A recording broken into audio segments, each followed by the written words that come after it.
Coaches, how are you doing? I appreciate you guys checking this out and kind of spending some time with me here. This is growing social media and monetizing your brand in the name, image, likeness era. And really, I kind of want to just dive into my story and kind of the things that I've been through. I've had a unique experience to kind of get to where I am. My name is Tony Caljean. I'm the defensive coordinator at Whittier College. I've coached a lot of Division III. Been at the high school level. Was lucky enough to make it to University of Akron, and really kind of social media and networking and branding kind of allowed me to explore beyond what was kind of at my fingertips at the time. So definitely reach out to me at Coach Cage on Twitter or social media. Now I'm on Instagram, Snapchat, and then I'll have my email here at the end. But hopefully, give you guys the blueprint to help your own careers out and kind of grow your social media and hopefully be able to monetize it. And then again, if you have any questions, please reach out. I'm more than willing to talk to anybody about this stuff. I'm very, very passionate about it. But to kind of start off, all right, the power of social media. So why? What's in it for me? Why should I spend time doing this? All right. And for a lot of coaches, as that first line says, they wonder what's in it for them. Okay. And really, I look at it as it's a chance to tell your story, okay? Your story either as a player, coach, or your program story, all right? Whether, you're a program that has, 30 years of tradition, or a program that's either kind of just getting started or, kind of rebuilding. But it's an opportunity for you to have the narrative in your hands, all right? It will help you grow a brand, all right, which will help you either attract athletes to your program or help your current athletes move on. And I think the thing that was really good for me and kind of the reason I started off on my journey is to network with coaches, not only from an X's and O's standpoint to, learn a bunch about football, but also to, just, open up doors that may not have been there. All right. And then I also want to give you the tools to help either your student athletes, all right, if you're a high school coach, or if you're a college coach, help your recruits in this name, image, likeness era that's, unlike anything else. All right. So a little bit about my journey. All right. And about 2018, 2019, I kind of figured out, what, I need to really invest in social media. Everything's kind of trending in that direction. A lot of recruiting is starting to be done on Twitter. So December 20th, I guess must have been either the day I decided to do it or just the day I decided to pay attention to it. But my followers on these different platforms, on Twitter, I had 3,200, Instagram, just about 1,000, and then TikTok, 56. November 27th, 2021, so about 2 years. And, this is basically kind of when I started putting this presentation together. I was at 34,000 on Twitter, and actually I'm about 35, almost 36. Instagram is about 3,500, and then TikTok just over 6,000. So you guys can see I've grown my following, and I'll dive into the importance of that. So the first thing is it's advertising without overhead.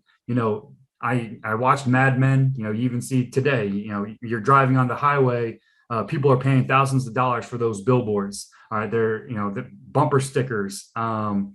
Everything about the world that we live in is some sort of advertisement, and people are paying valuable dollars for your eyes. Okay. Social media, like I said, is free for the most part. Obviously, people want your information and that type of stuff. But people would pay valuable dollars for the attention that you can get on Twitter, on Instagram, on Facebook, etc. So December 20th, that day, if you guys look, and I'm not sure if it's available to everybody. I know if you make your profile business, you can look at your analytics. So my analytics on December 20th, 2019, this is basically 4 weeks, 28 days. I had 88 impressions or 88,000 impressions, which means my tweets or my media popped up on 88,000 different people's timelines. Okay. I had about 9,000 profile visits and 208 mentions. All right. May 26, 2021. This was a month that I was particularly busy. University Akron. I had 4 million impressions. Okay. About 90,000 profile visits, 428 mentions, and over 16,000 engagements. And engagements are likes, comments, retweets. So in May of 21, my at Coach Cage Twitter and Instagram would have been ranked in 10th of all of FCS. All right. And that's, established brands, James Madison, Villanova. And here I am, some random coach that's drumming up as much interest, as much engagement, getting on as many people's pages as those established brands. And really, again, for myself, selfishly, it helps me in recruiting because now kids know who I am before they ever have a conversation with me or get introduced to me. It helps coaches know who I am, tells them, my background story, whether it's going to be a coach that I'm recruiting, a high school coach, or just a fellow colleague at the college level. And then for our program, again, it's just that free advertisement where we're in your face. You're seeing our logo, hearing our story over and over again. So in my mind, it's almost you're doing yourself a disservice if you're not on social media and not trying to establish your brand both as a program and as a coach. All right, so where do you start? And this kind of really dawned on me, as I said, that 2018, 2019. But if you have ever read Jim Collins' Built to Last or Good to Great, he talks about the three pivotal questions. Okay, what can we be the best at? What are we deeply passionate about? All right, and what will make a profit? And in this case, I think about it more. What's going to attract followers? What's going to attract engagement? And then later down the line, we can turn that into profit. All right, so my journey in 2018, 2019, as I said, I was kind of frustrated with my lack of interviews. I had been a Division III coach for probably about 7 years, and I was hoping to either make the jump to FBS QC, FCS position coach, or just a coordinator at the D3 level, and just didn't get an interview for any of those positions for probably like 3 or 4 years in a row. So that's when I kind of decided, okay, I need to invest more in social media. So this is kind of 2018. So that winter of 2018 going into 19, we started doing a couple different videos while I was at Ursinus College outside Philadelphia. All right, one of them was Coffee with a Coach. We would do player profiles, coaches profiles, highlight films. Okay, and these are all drumming up a little bit more interest and a little bit more engagement. A lot from our current players, parents, alumni. We're getting 20 to 50 likes, 200 views. All right, and it was kind of during the season we started doing highlight films, and that's getting a little bit more attention. But I hadn't really figured out what we were doing yet. Like all of our little things, like the coffee with the coach or the player profile, the segment itself was as long as the introduction. So we really hadn't found kind of our footing yet. All right. So then it's that winter of 2019, I'm on the road recruiting, and I just felt like I was answering the same recruiting questions over and over and over again that, I just kind of decided to, when I got back from the road that day, and you can see the picture here in the bottom corner, my beard's kind of unkempt because it's probably, week 3 of recruiting. Literally I just walked into my living room and I put out a recruiting tip video. And, it was really kind of vague, like, hey, here's the things that you need to do if you want to be recruited as a whatever class it was, 2018 or I guess 2019. And then if you're a junior 2020, this is what you need to do.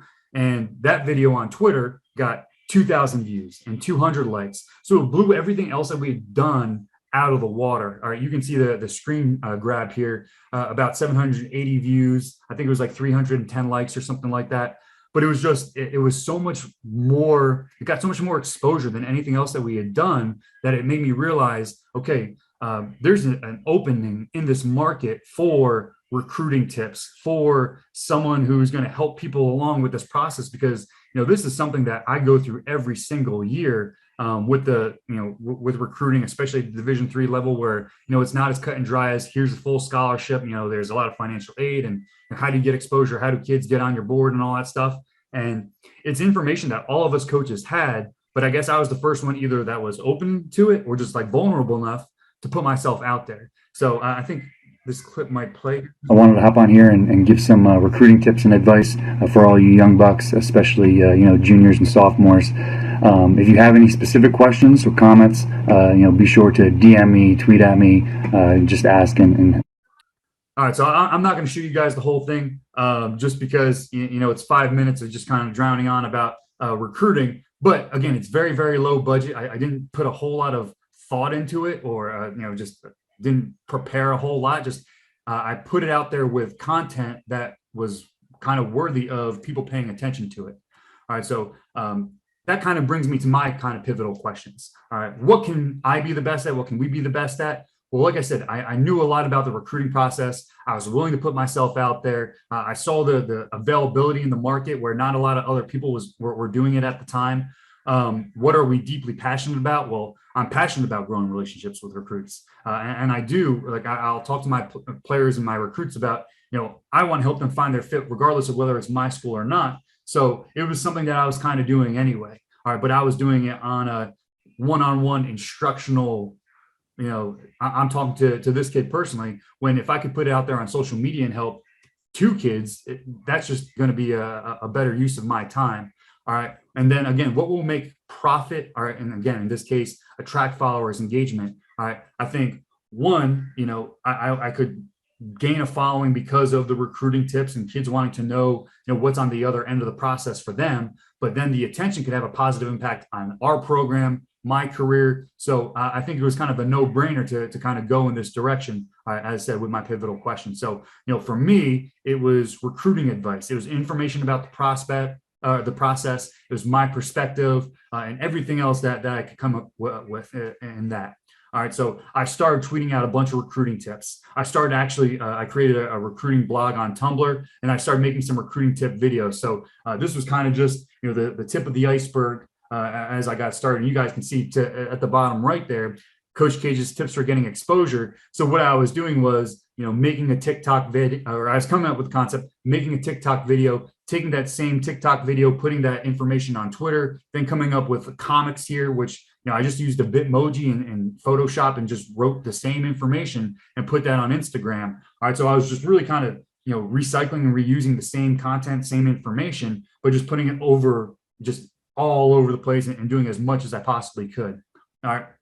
2020 is when I kind of hit that explosion. So like I mentioned, working on that recruiting blog. All right. And I'm listening to a lot of Gary Vee. All right. This is right around when like quarantine hit. So we'd have, a 9 a.m. staff meeting on Zoom, talk to until about 12 o'clock. And then I just go, I lived in Philly at the time, and I lived in the nice spot where I could go like hiking. I lived in the city, but like there's a big park, and I'd go hiking, listen to Gary Vee for an hour and a half a day. And he had a bunch of different ideas and concepts. And I would go back home and like, I'd be inspired and excited. And his big thing was, TikTok is going to blow up. And I remember hearing about TikTok because of, just like my nieces and nephews back when it was still called Musical.ly. So I hopped on TikTok, and I'm, trying to absorb the content and figure out what goes viral and, what has a lot of just exposure. And so during that time, as I said, it's quarantine. I had a lot of time to try a bunch of different things. And then I kind of came up with this one video that just really, really kind of exploded. And, if you guys go to my TikTok, there are some very early videos that are really bad and, fall flat on their face. And I thought they were either funny or I thought they had good content. But for whatever reason, this one, it was high school athletes, how to get exposure. It had about 40,000 likes, 200,000 views. And it was really like, the first day, nothing happened. Second day, 1,000 views. And then one night I woke up and it you check your notifications and it's 99 plus. And then I checked them again, like an hour later, 99 plus. And it was just like this crazy, crazy viral, like avalanche. All right. And then after that, that's when I kind of started directing athletes to my social media, kids that I would talk to either, on email, or kids that reached out on whatever, any way. When I would talk to coaches and get their recruiting lists, like I would direct those kids to my TikTok, to my Twitter, because again, just getting them to follow me, hear our story over and over again. All right. And then I kind of engaged with everyone who messaged me, joined all types of football chats, and I'll kind of dive into this a little bit more. All right. But here's that first video that really went viral.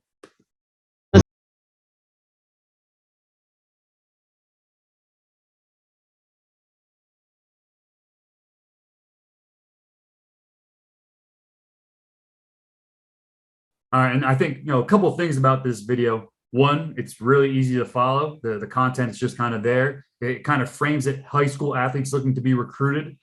So if you're a kid scrolling and that happens to be you, you're going to stop and read it. And then I used a song that was really popular at the time, And yeah, as I said, like once that kind of took off, I was like, okay, like I'm going full force into this recruiting tips thing and just trying to drive everything I have into it. So I was really kind of finding my niche. All right. I started a podcast. We called it the All You See and Hear podcast.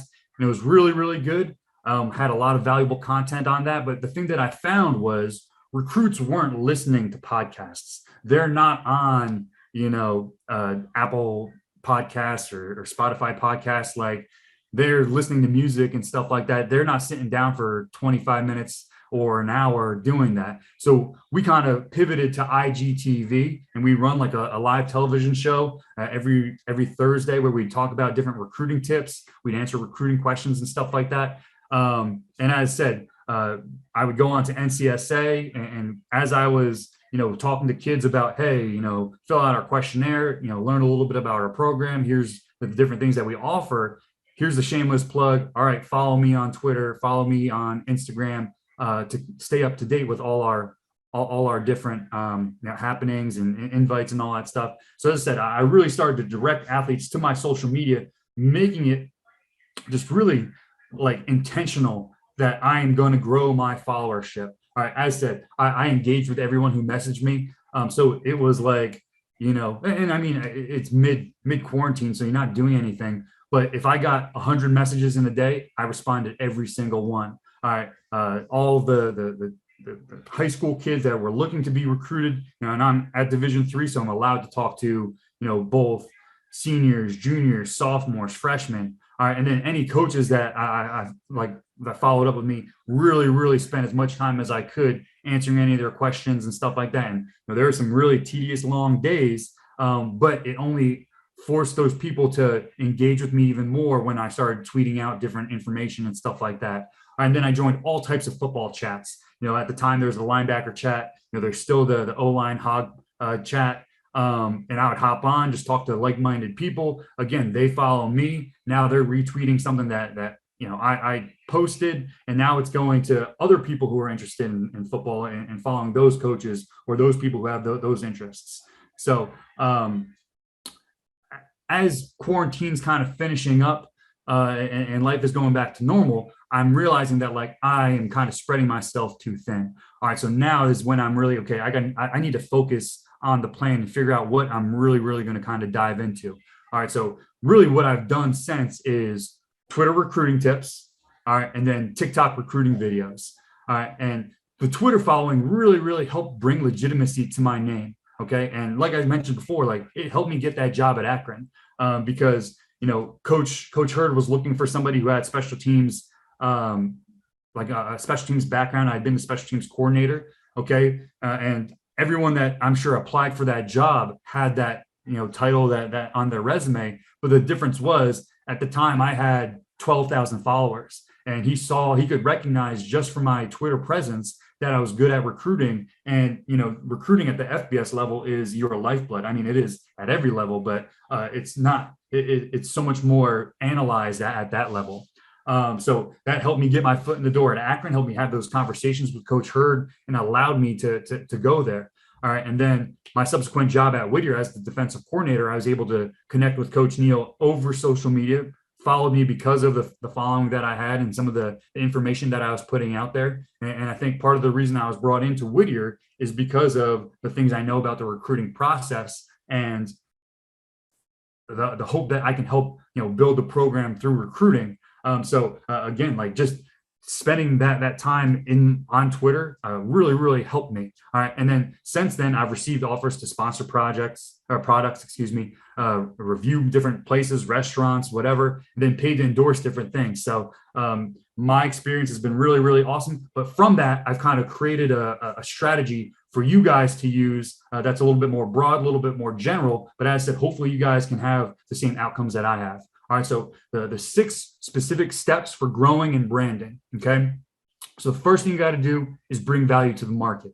All right, second is going to be consistency. 3 is voice and medium. 4 is formatting.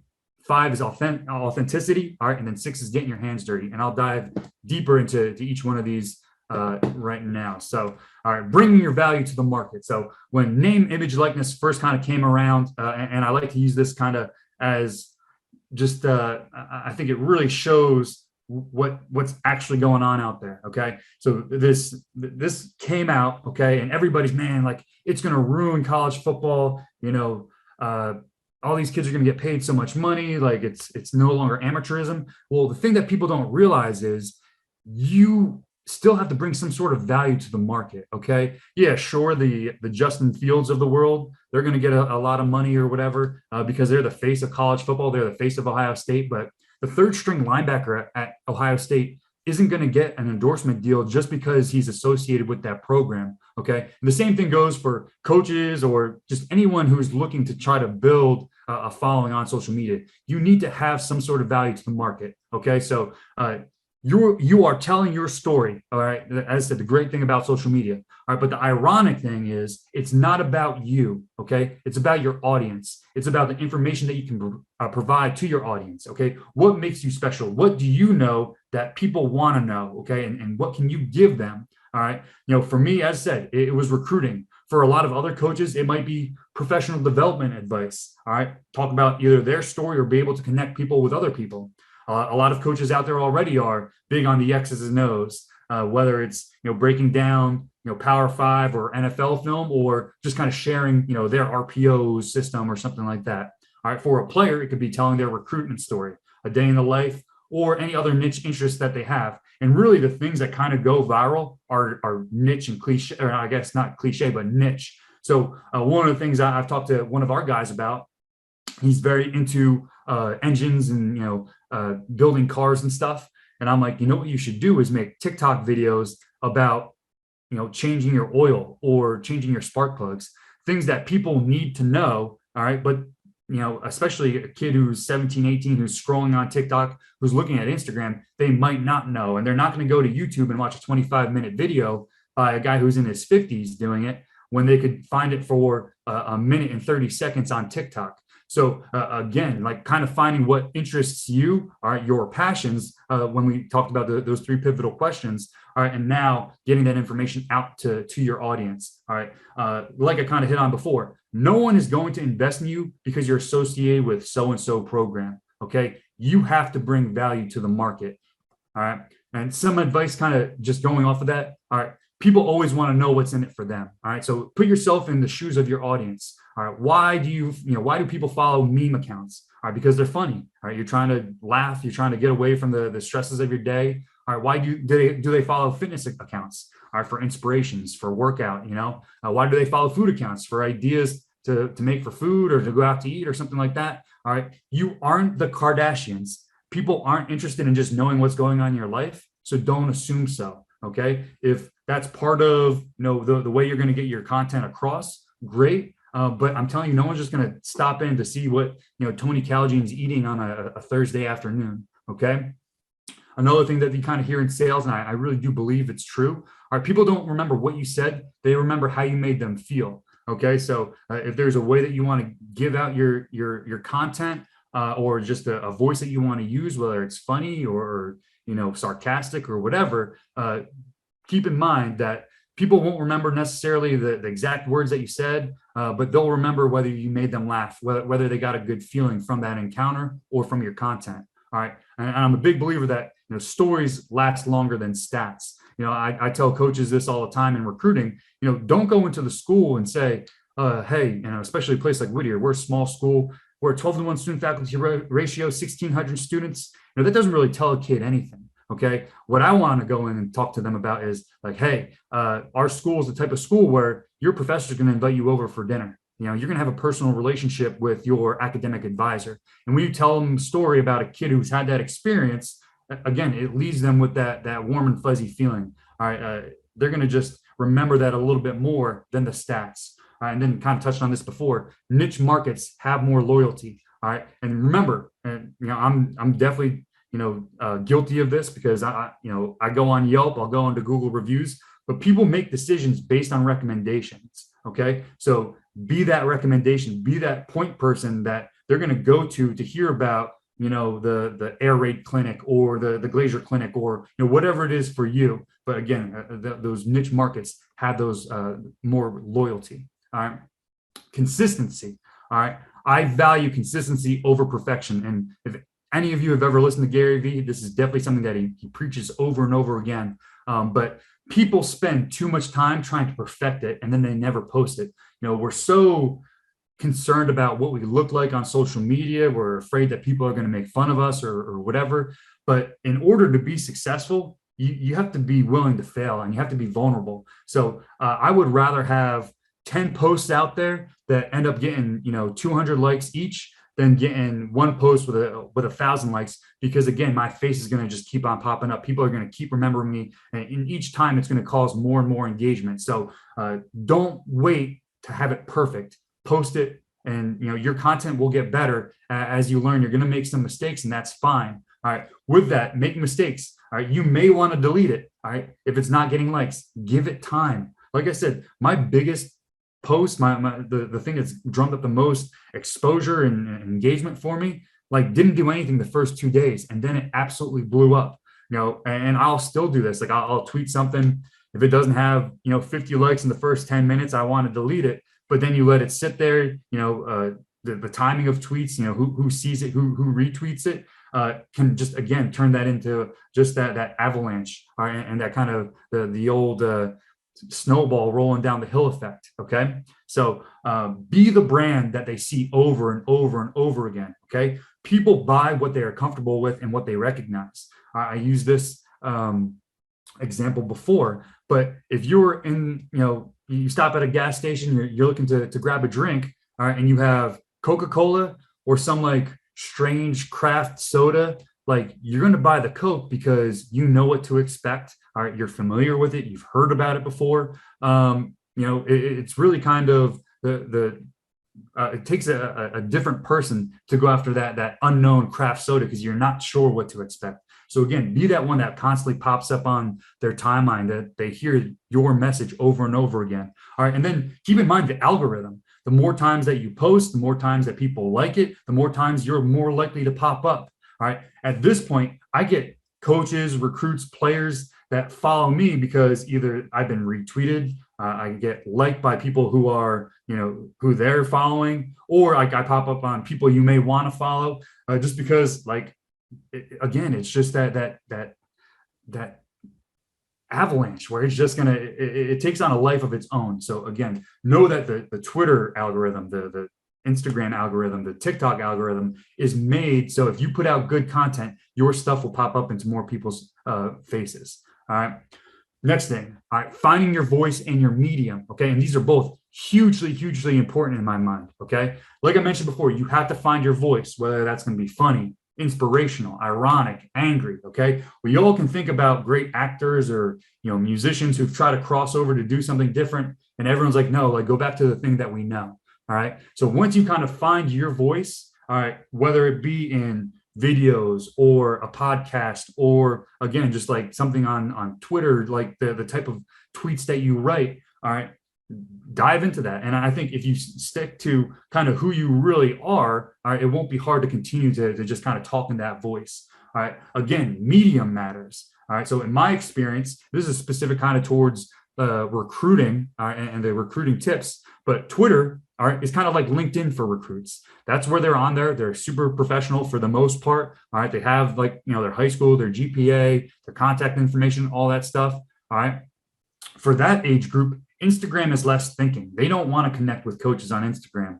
They will. Okay. But you can't put on the same content that goes on Twitter does not go on Instagram. And if it does, it's not going to do nearly as well. All right. Snapchat is like, it's way more casual. All right. So, for myself, I think about, okay, I'm going to put the Twitter information out on, or the information, the content on Twitter. All right. And it's for the recruits, but really the people who are going to blow it up are the high school coaches, and they're retweeting it. They're liking it. They're saying, hey, for my, pay attention, all you 22s. All right.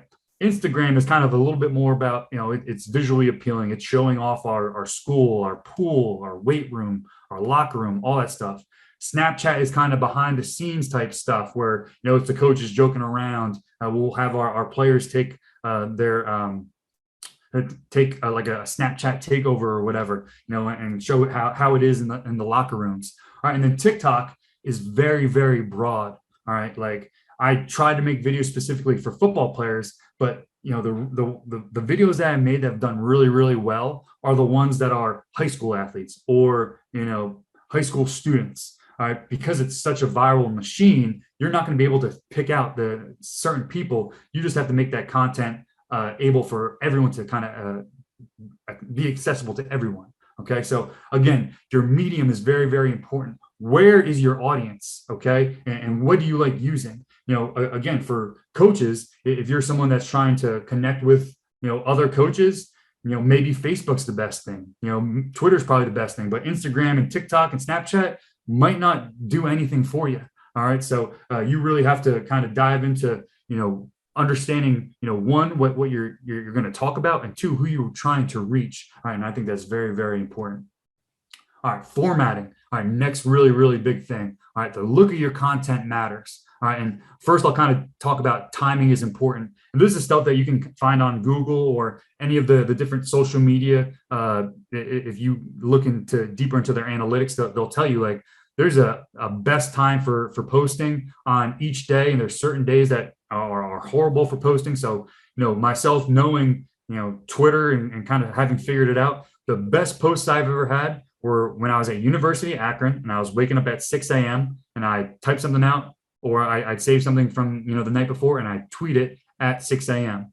All right. Because especially, I think it was like the days are like Monday, Thursday, and Friday. All right. Most people are looking at it at 7 a.m. to 8 a.m. So now I'm getting to high school coaches who they get to campus and they're waiting for that first class to start. They see that stuff and they're liking, they're retweeting, and now it's going to populate up on more people's pages. So if there's, if I have something great and I want to like post it on a Sunday, that is a no-go because not as many people are engaging on Sunday. They're spending time with their family. They're out to eat. They're at church. They're doing different things.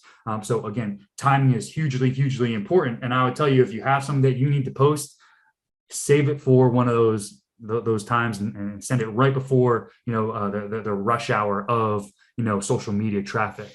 All right. But back to kind of specific formatting. Okay. I was really, really inspired by the Jeff Collins staff while they're at Temple, obviously now at Georgia Tech.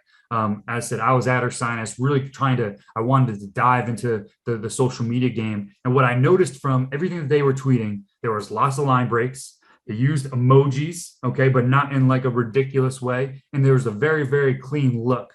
All right, so this is kind of one that I had pretty recently where I just think, again, it's easy to read, it's easy to follow. All right, there's certain parts that are emphasized. I think there's good content behind it, and you can see it got a lot of traction with over 1,000 likes. All right, where if you have a lot of information, you just put a big old paragraph, people aren't going to read it. All right, it's just not appealing to the eyes, and it doesn't matter what the content is. People aren't even going to get to the content. So again, be very, very mindful of that. Now, if again, Twitter is not going to be your medium, okay, the same goes for videos, the same goes for pictures. All right. If it looks really cheesy or outdated, that's going to be synonymous with your brand. And I see a lot of Division III programs, who probably don't have like a creative director or someone who does that, who try to put out graphics and stuff like that. And I think you do yourself more disservice when the graphics look really, really bad.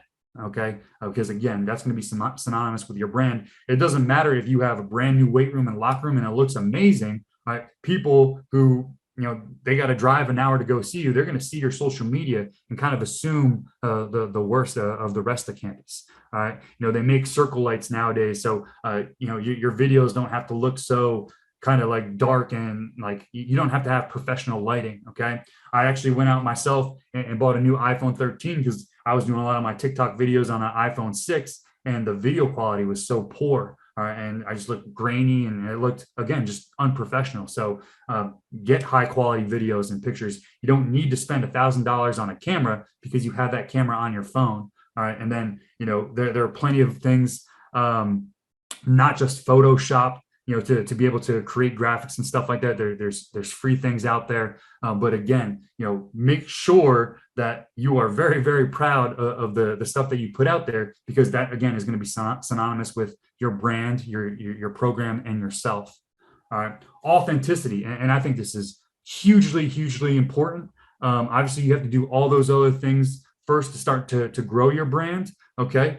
But you need to maintain your message. All right. And be wary of going in for the ask too soon or too often. And what I mean by that is like, kids today, ourselves, we're so used to kind of spotting an ad. Like, you get the targeted ads on Instagram, and there's times that there's like either, an event I would really be interested in, or, a movie showing, or, a game, or whatever it is that like is targeted towards me. And in another frame of mind, I would totally be interested in it. But at the bottom left, it says ad, or, paid for ad or whatever. And I just keep scrolling. All right, because we don't want ads, because we see them, like I said, on the billboards. When we're driving around, we see it on the person in front of us, their bumper sticker. So you have to give out a lot of free information. And again, this is kind of something that I got from Gary Vee, before you go in for that ask. All right, because again, people can spot an ad from a mile away. So you guys can see here at the bottom, I was lucky enough to have pickle juice, which is a hydrating beverage. Send me a bunch of stuff during training camp this past year. And, this is probably wedged in between a couple tweets about recruiting, or, game visits and stuff like that, which all probably have, a couple hundred likes. And this one has 18. All right. So definitely not the traction that pickle juice wanted. And you don't want to do this over and over and over again, because that's when people unfollow you. That's when people mute you. All right. And then you start to lose the engagement that you have.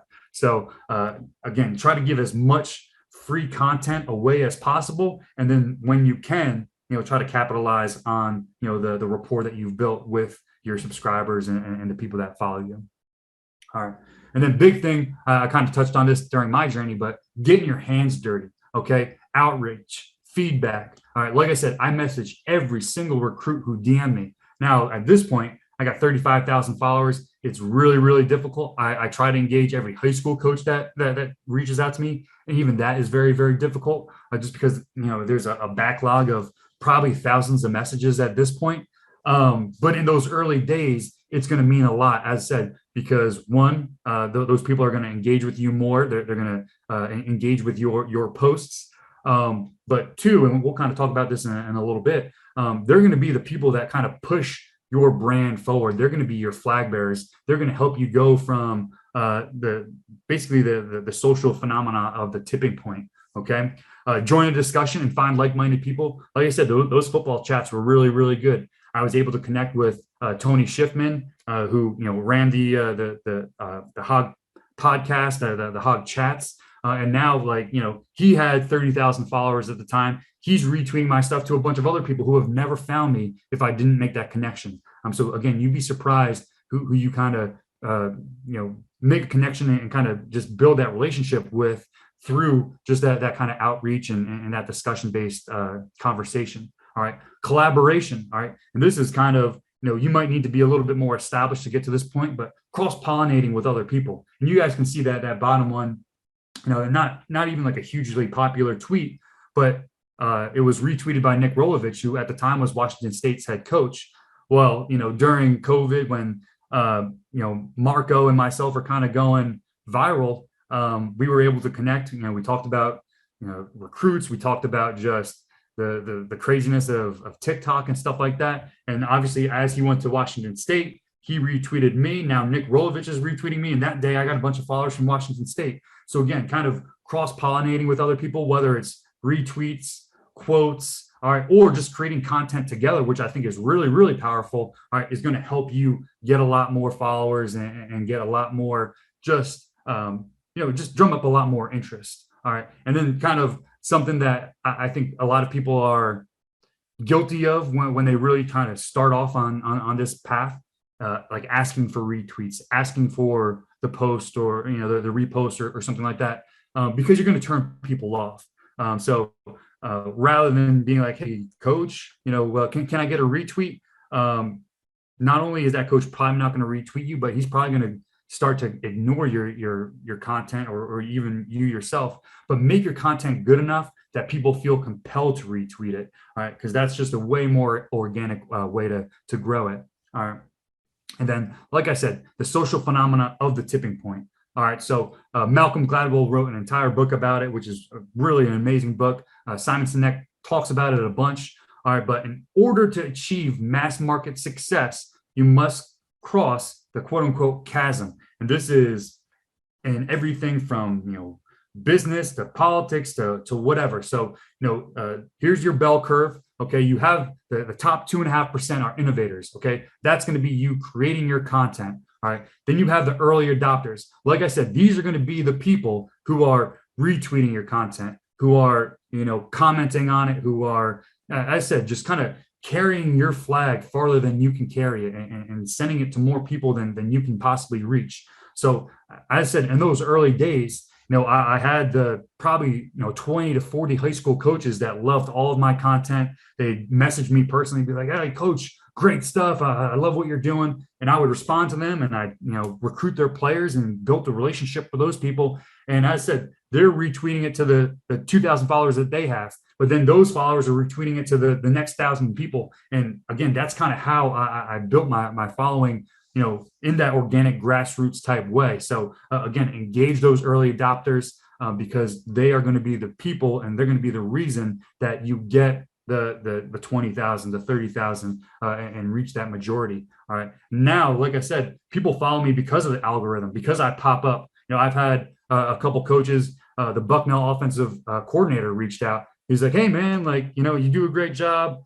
Sorry that it took me so long to follow you. You popped up on my feed a million times. So, there's a guy that's a late adopter, but we're going to connect. We're going to talk some ball once recruiting kind of dies down. But again, a connection that I wouldn't have had I not tried to go through all of this stuff. So what's next? Okay. You've built your brand. Okay. You've gone from your 2,000 followers to your 5,000 to 7,000. Now you're reaching that 11, that 12. Okay. All right. Maybe you're a coach, who other coaches follow for those air raid breakdowns. Okay. Or you have a player, all right, who's high school kids follow because they want to see what a life of a D3 player is. Okay. Now we want to pivot from just simply being that brand to really being a business and monetizing our following. All right. So there's 3 different types of ways in my mind, in my experience, that I've seen that you can monetize your brand. The first is sponsorship. And this kind of breaks into 2 different categories that I'll talk about. Subscriptions and then content. And here you can see a pretty recent email that I got for just being an influencer for, or a brand ambassador for some new app. All right. So talk a little bit about my experience in monetizing, my content. I have been paid to tweet certain hashtags or a certain message or something like that. And I usually bill about $20 to $25 per tweet. I've been given free products to review. I've been offered free meals and post about the restaurant or the place. I've been offered sponsorships of apps, invitations to early access to different apps. And the one thing I'll say, and hopefully I said it, but offered, okay, do your research, because not every endorsement is going to be worth your integrity. All right, because again, those brands become synonymous with your brands. And if you're pushing that stuff and it's not very good, again, you're going to be associated with that. So have I accepted all the opportunities that I've been offered? No, not by a long shot. There's been certain apps and different things that I've tried and I didn't think I wanted my following to kind of dive into that and have a bad experience. So it's okay to say no. But here kind of is what I've done in the past. All right. So sponsorship. So I really look at it being kind of 2 types of sponsorship. The first I would kind of label minor, and then there's major. All right. Minor in my mind is when a company will pay you per product you sell. So if you think about this is like your fitness girls on Instagram who are selling the yoga pants and like the shake or whatever it is. Okay. This is the majority of what the name, image, likeness, all the kids are doing right now is they, represent some drink or some, fashion gear or whatever, and it comes with a code. So, type in Tony at checkout. All right. And then you get money based on how much stuff you actually push, or how much gear you actually sell. Okay. And these type of sponsorships can happen by contacting startups, using Amazon Associates. You can do that right now. And there's a bunch of other websites. But again, I think this is a fast way to become an ad and start to lose authenticity. So I would be really, really hesitant to do any of these types of sponsorships. Again, I see it all over college football. And I think a recent survey just came out. The average football player average athlete is making $67 off of the name, image, likeness. All right. And that's really on the backs of the guys who probably signed the multi-million-dollar deals. Because I can't imagine a lot of guys, selling, shoes or something like that to like their high school friends or something. So again, be very, very wary of taking that route. All right. Major sponsorship. All right. And this is when a company is going to pay you. All right. Or, ask you to include their product. You maybe get free product, but in your content, regardless of sales. All right. So in the past, I've done TikTok videos where I'm wearing a company t-shirt. Okay. Or, everybody knows that Nick Saban has a can of Coke, all right, on his during his presser. Okay. Having their product on camera, even though, we've never seen him actually drink it. Okay. I do believe that it takes time to build this, and you need to not only have the followership, because we all know like the kind of fake social media gurus where you see that they have 30,000 followers, but they're also following 60,000, or the guys who have the followers, but you look at their page and they have 6 likes on a post. Okay. That is not going to get you sponsorship. Okay. You need to have a proven record of followers, but more importantly, have that engagement. Okay. Each post needs to get, however many likes, however many views, because that's going to be what's attractive to a company. Okay. There's a couple websites that you can find this pretty easily. All right. But there are prerequisites to joining these websites. So one that I'm a part of is Quick Place. I think you have to have 10,000 followers on a certain social media platform. All right. There's the Engage app. And again, I think you can follow up with startups and stuff like that to kind of find this. But again, I really, really recommend this. This has been really, really good for myself. Okay. Sell subscriptions. All right. Sell your content subscription style, whether it's, $25 a month or, $5 a month or something like that. I haven't had too much experience with this, so I won't talk on this too much. All right. But, a flat rate for your audience. All right. And they receive your content. And I know a lot of people, especially podcasts, use Patreon for this. All right. And then the final one, just selling your content kind of a la carte. All right. Each piece of content has its own price. The audience can pick and choose what they want to purchase. And again, I think you need to kind of build that loyal following, all right, to kind of get to this point. So that kind of brings me towards the end here. But again, I really want you guys to find your value. Okay. Whether you're a coach or a player, all right, or, someone who's guiding someone else through this process, investing in your social media is going to be so paramount to your career, to your path, to your future. Okay. It's going to give you a chance to tell that story. You're going to be able to network with so many people, whether it is directly helps your career because of the people that you met, or because of something that you learn along the way through the people that you interact with, and then hopefully create some extra income in the process. All right. So again, I can't tell you guys to dive into this enough because it has brought me to where I've been. All right. And I'm sure it's going to have an impact on where I'm going. All right. So thank you for your time. Again, I'm Tony Caljean, the Whittier College defensive coordinator. Again, please reach out at Coach Cage, on Instagram, TikTok, Twitter. And then you guys can email me for any follow-up questions. But I appreciate your time and thank you. Have a great day.